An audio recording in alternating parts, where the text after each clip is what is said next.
Mediadores de uma mídia livre.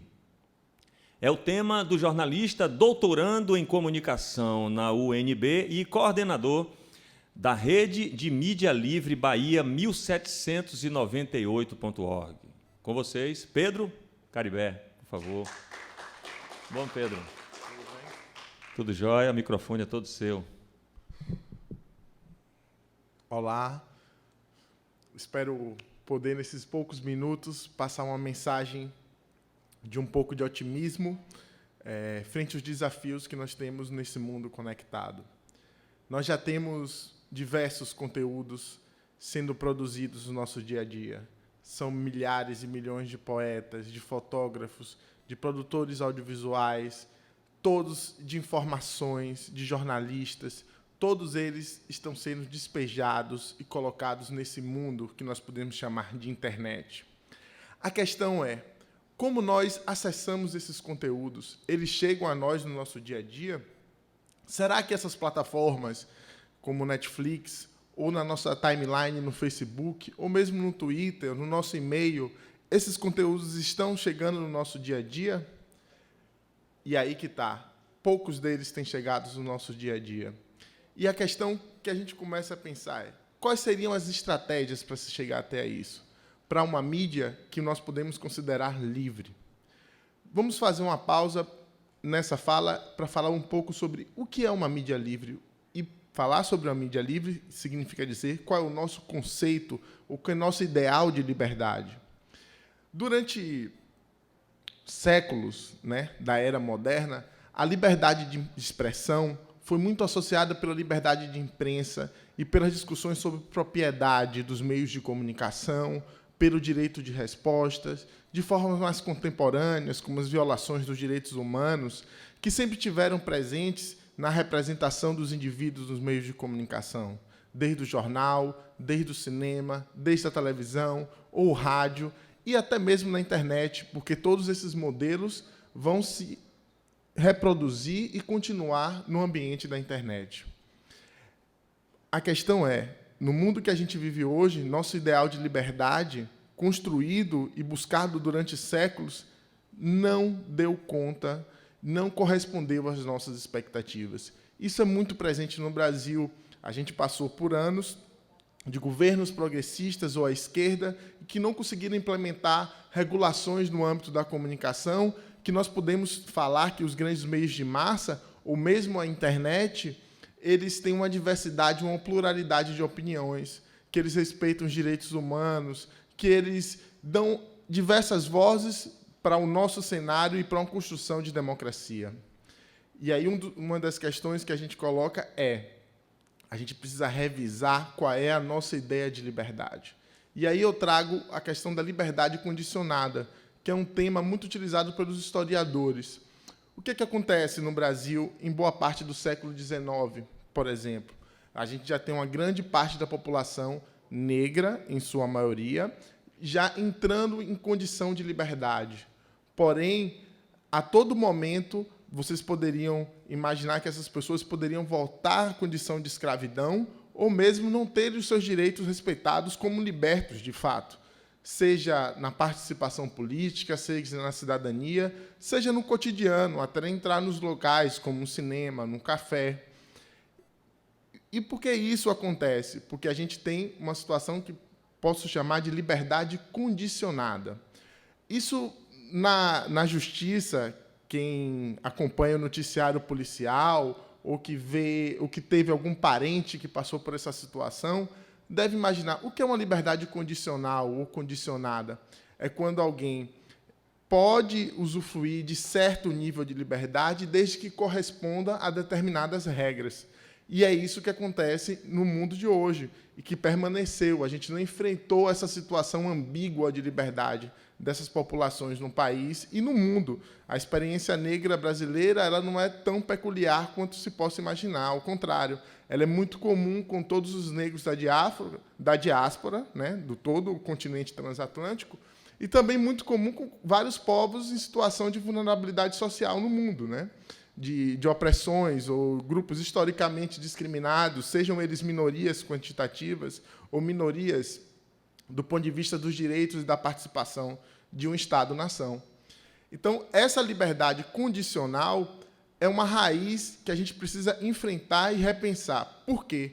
A gente tem tantas produções de mídia, e aí eu retorno para a questão da mídia livre. Hoje, muita gente produzindo, mas essa mídia livre ainda não ocupa uma centralidade, eu diria, do debate político brasileiro, das nossas formações de gosto, das nossas experiências estéticas, né, afetivas, das nossas relações com o tempo.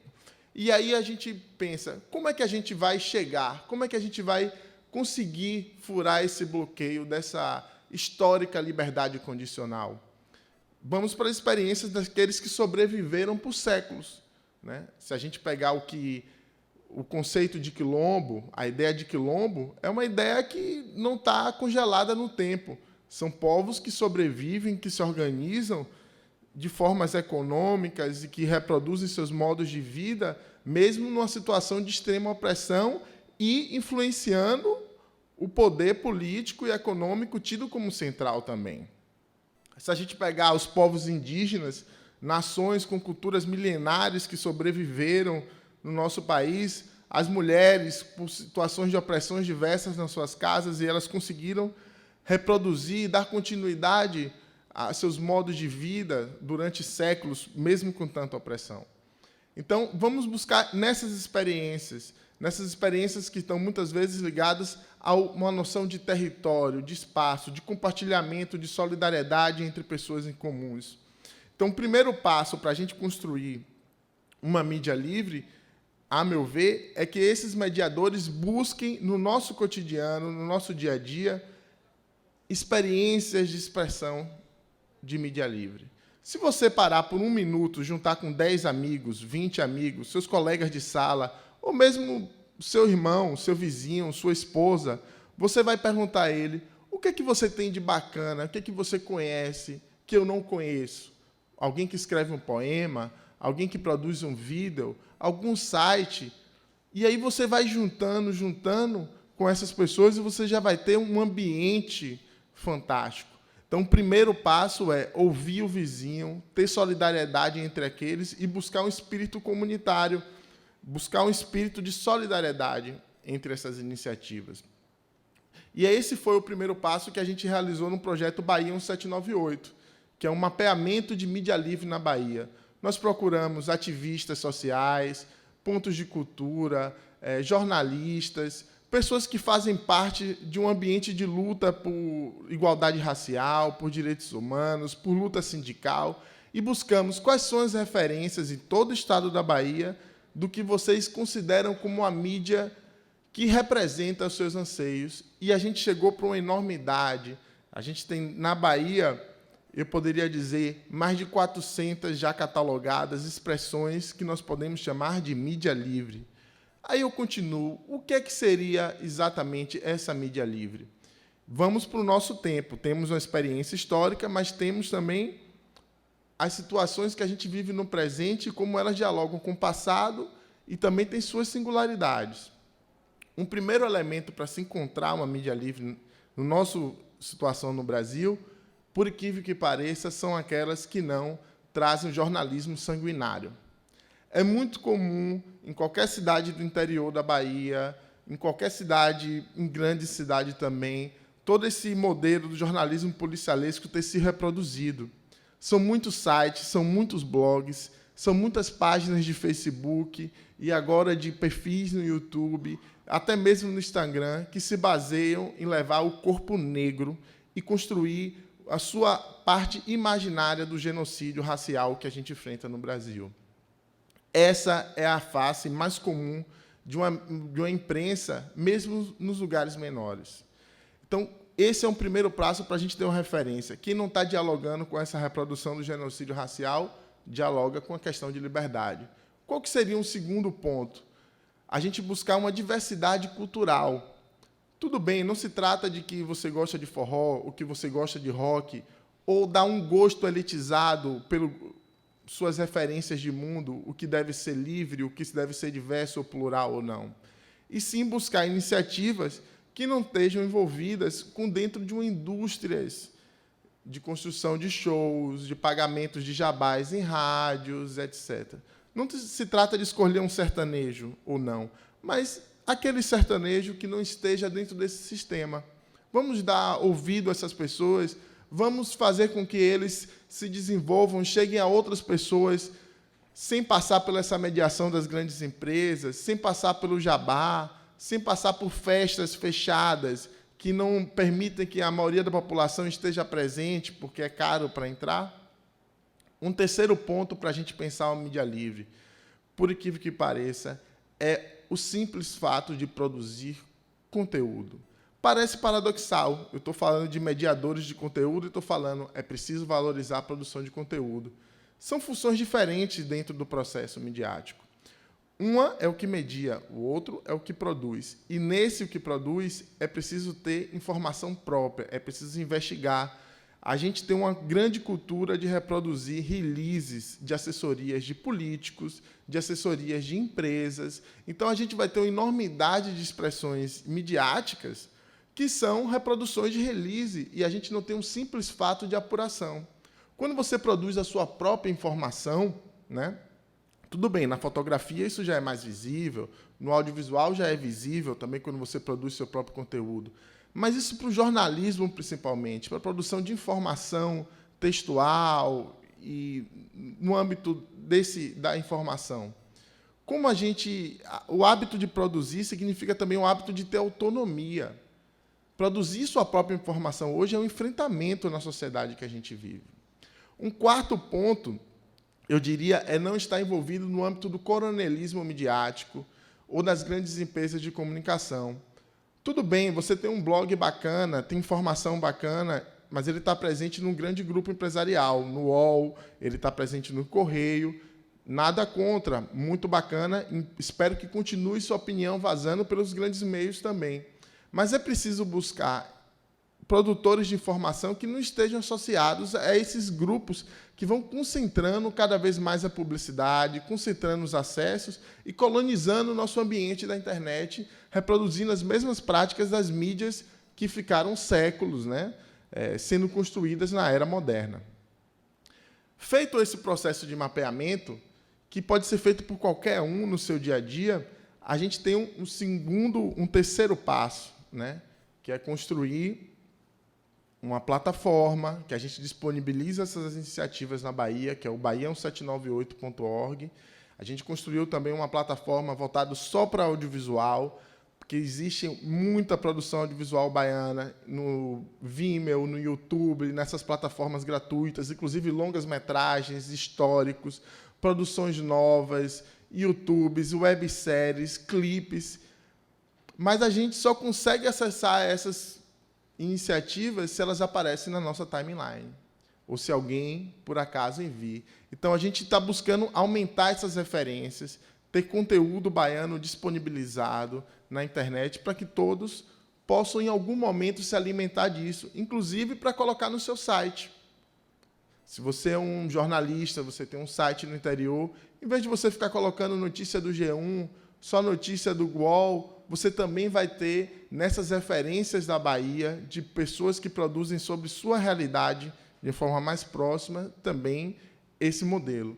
Depois a gente realizou um encontro de mídia livre em 2016, esperamos voltar a realizar esse encontro em 2018, não só com iniciativas baianas, mas iniciativas de todas as partes do Brasil. Do norte ao sul do Brasil, tem muita gente produzindo coisas de referência, coisas, inclusive, que vão buscar mecanismos de sustentabilidade da maior diversidade possível, desde a arrecadação coletiva, desde a publicidade, desde as fontes de financiamento diversos, com o seu comerciante local, né, com o governo. Isso vai se ampliando conforme a enormidade de iniciativas que vão surgindo, que vão produzindo conteúdo que nós podemos chamar de livre. Agora, ainda assim, depois de produzido todas essas informações, tendo esses espaços sendo produzidos, tendo acesso a essas situações, mas como é que essas iniciativas se mantêm? E aí nós temos uma dura realidade. Um dos elementos que nós temos dificuldade de acessar essas ações é porque elas têm uma periodicidade muito frágil. Elas podem surgir hoje, fazer coisas fantásticas, e amanhã elas não conseguirem se manter e simplesmente sumirem. Em alguns casos, elas somem mesmo da rede. Elas não utilizam softwares livres, plataformas que façam com que o seu conteúdo seja perene e elas vão ser derrubadas, né, porque não pagou uma hospedagem, ou mesmo por um processo judicial, que é algo muito comum no Brasil. Né? Os políticos, o poder judiciário, o poder empresarial se junta para combater jornalistas, a opinião e coagir de muitos comunicadores no Brasil. Tudo bem, temos essa parte de uma infraestrutura informacional que não esteja vulnerável a esse tipo de ataque, inclusive dos hackers. Mas temos um segundo elemento importante. Nós precisamos de políticas públicas para constituir essa mídia livre. E, nesse momento, no Brasil, nós não temos esses modelos sendo aprofundados. Nós temos resquícios no âmbito da política cultural, que foi o pouco que restou desse histórico de tentativa de mudar a forma do Estado funcionar no Brasil. Mas as políticas de comunicação, de forma geral, os governos, as prefeituras, as assembleias legislativas, as câmaras municipais, elas se baseiam num perfil quantitativo. Quem tem mais audiência? O que é que as agências de publicidade vão fomentar? São essas figuras, né? São esses sites que, de alguma forma, vão estar retroalimentando toda uma cultura do genocídio, toda a cultura do jabá, toda uma cultura da produção de informação vinculada a assessorias, construindo um modelo midiático cada vez mais restrito. Então, eu espero que, por meio dessa palestra, dessa conferência proferida aqui no Polêmicas Contemporâneas, nós podemos despertar a nossa imaginação para construir mecanismos de mediação desses conteúdos audiovisuais, fotográficos, e construirmos uma visão de liberdade na mídia. Porque minha mãe é do interior, ela é de Tucano, Bahia. E lá tem o Bora, que é um canal maravilhoso, e foi lá que eu conheci Tucano. Eu digo isso para minha mãe e sempre boto ela para assistir, porque lá a gente consegue ver vivências da cidade, vivências de moradores que nem ela mesma conhecia e que nasceu lá e viveu lá por muito tempo. E o Bora conseguiu permitir isso, né? Não é bem uma pergunta, mas uma intervenção, agradecendo a sua presença e você aqui divulgando a mídia livre. Obrigada. Ah, Amanda, muito legal. O Bora é uma das iniciativas mais fantásticas que eu conheci na Bahia dos últimos anos. Eles são 3 pessoas, Cristiane, os mais 2, que eu não me recordo o nome agora, mas eles produziram um conteúdo audiovisual de altíssima qualidade. E, mais do que isso, é um conteúdo que se relaciona muito com a comunidade. Os lugares turísticos, né, ambientais de Tucano, as festas, a feira, livres, o cotidiano, a memória das pessoas, eles fazem uma reconstrução histórica de como aquele espaço, o buraco do vento, a feira. Então, muito feliz de você ter uma referência na sua cidade como o Bora. E tem outras na Bahia, assim, com a mesma linha que a gente precisa valorizar. Agora, porém, o Bora, em si, ele acabou. Né? Cada um foi tocar seu rumo. Mas, talvez, se a gente tivesse um mecanismo de apoio mais sólido, eles pudessem estar continuando produzindo isso, não só em Tucano, mas em outras cidades e reproduzindo isso também. E eles não conseguiram. Né? A ideia continua, mas a prática é preciso ser mantida, ser fomentada. Fantástico isso. Eu sempre tive um conflito com a mídia livre e a ausência de alguma mediação. Né? A ausência de a gente saber se é José ou se é João, de verificar coisas dentro da questão da mídia. Como está sendo recebida essa ideia de mediar, essa busca de mediação, e que estratégia de sustentabilidade você está tendo para o projeto? Bacana. Muitos dos comunicadores ainda pensam numa estrutura de mediação como o Bahia 798, de que pode haver alguma concorrência. Infelizmente, a gente vive numa situação de muita escassez, de pouco apoio, de poucos recursos para essa mídia. Então, é preciso que eles pensem, o produtor de conteúdo, que o papel do Bahia 798 não é concorrente, ele só está em outra etapa da cadeia. E essa etapa da cadeia precisa retroalimentar outras. Como qualquer outra indústria, né? Como o audiovisual, o cinema, você tem a produção, a exibição e a distribuição, né? Como o jornalismo também, todas elas vão ter várias etapas. E uma das dificuldades é sensibilizar as pessoas e o quanto a isso. Uma outra dificuldade é porque existem vários paradigmas de uma mídia livre ou independente. Você tem a mídia que combateu a ditadura militar, você teve a presença dos jornalistas na redação, né, no processo de redemocratização, e tem a referência também anarquista, que foi dos inícios dos anos 2000, de uma mídia que não pode ter relação com o Estado, com religião, com o governo e etc., que, inclusive, é um modelo internacional, que o Brasil também tiveram várias experiências na Bahia e no Brasil que construíram. Então, a gente precisa não congelar uma ideia de mídia livre ou de produção de uma mídia independente, ou seja, qual for o nome, ou comunitária. A gente precisa construir, ampliar a nossa visão de liberdade e, ao mesmo tempo, buscar referências históricas de sobrevivência. Então, existe muita gente querendo ainda enquadrar o que deve ser uma mídia livre e o que não deve ser uma mídia livre. E a nossa construção do Bahia 798 busca apenas ampliar as nossas referências e não diminuí-las. Por fim, a questão da sustentabilidade. A gente enfrenta o mesmo problema da produção de mídia livre, né? A gente tem uma situação muito instável, né? Boa parte dos recursos foi por meio de fundos de cultura do Estado da Bahia, por meio de editais. Na verdade, a única parte até agora que a gente conseguiu. A gente ganhou o prêmio de mídia livre do Ministério da Cultura, mas a gente não recebeu. Depois do golpe, estamos entre as iniciativas, a revista Afirmativa na Bahia também, que é uma revista de mídia negra, que não receberam esses recursos, que seria a nossa cereja do bolo, que seria o recurso exatamente para tornar essa rede pós-encontro de mídia livre funcionando de forma mais célere, já com a estrutura, arquitetura informacional e política, de alguma forma, né, as relações sendo montadas. Então, esperamos que as políticas culturais continuem reconhecendo, né? Infelizmente, ainda não temos uma política de comunicação voltada de forma objetiva para isso, que reconhecendo as peculiaridades, sem entrar em critérios quantitativos, né? E, muitas vezes, também sem ter um CNPJ. A maioria dos medialivistas não tem CNPJ, né? Agora, você tem o MEI, você pode conseguir, a coisa mais fácil e tal, mas, ainda assim, é preciso repensar dentro do modelo da política cultural, que foi abandonado do governo federal com o golpe, que existem coletivos, existem indivíduos, pessoa física, que podem também ser reconhecidos pela essa política. Mas eu estou querendo saber o seguinte, você falar um pouco assim, a importância mesmo das mídias livres, para que essas mídias que já estão estabelecidas e velhas e engessadas possam também sair desse lugar. Sim, sim. Você pode falar um pouco? Sim, é uma estrutura do capitalismo, né? Ele se retroalimenta daquilo que é divergente, né? É uma teia sem fim. Se a gente pegar hoje as principais experiências de jornalismo no Brasil, ela tem sido feita no que nós podemos chamar de mídia livre ou independente, ou seja, qual o nome.